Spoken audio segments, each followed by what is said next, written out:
That is the Fatima Mosque minaret. As you can see, it is written with bullet holes and holes in the top of it. Those were from mortars. This is after one of the guys in the weapons company had gotten shot. This is a way that we would take out our aggression. For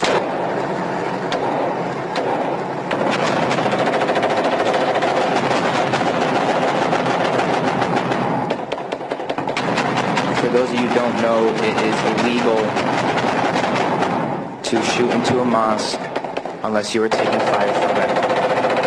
There was no fire that was taken from that mosque. It was shot into because we were angry.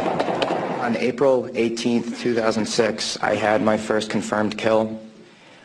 This man was innocent. I don't know his name. I called him the Fat Man. He was walking back to his house, and I shot him in front of his friend and his father.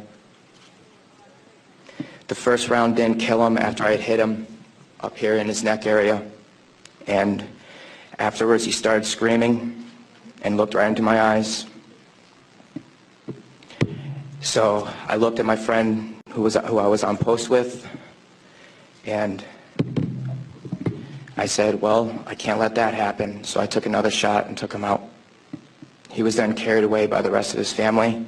It took 7 people to carry his body away. We were all congratulated after we had our first kills, and that happened to have been mine. My company commander personally congratulated me, as he did everyone else in our company.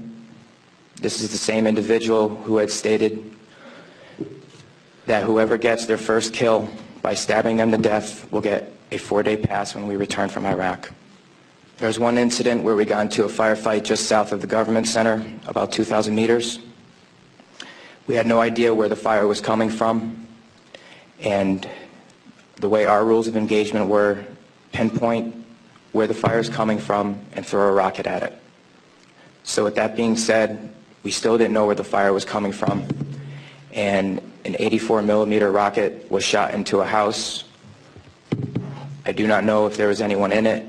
We do not know if that's where the fire was coming from, but that's what was done. This man right here was my 3rd confirmed kill. As you can see, he was riding his bicycle. Later on in the day, we went ahead and we had CBS Laura Logan with us, but she was with the other squad.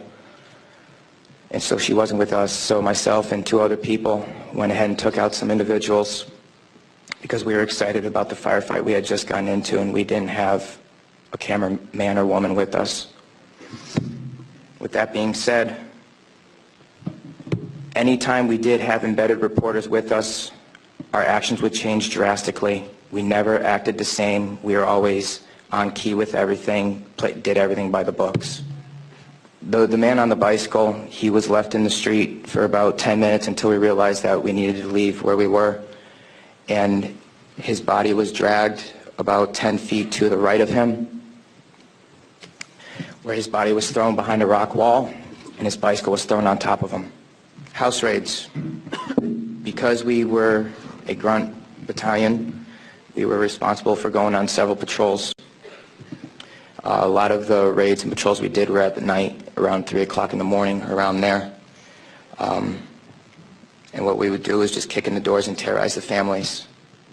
That was an image taken around 3 o'clock in the morning through night vision goggles.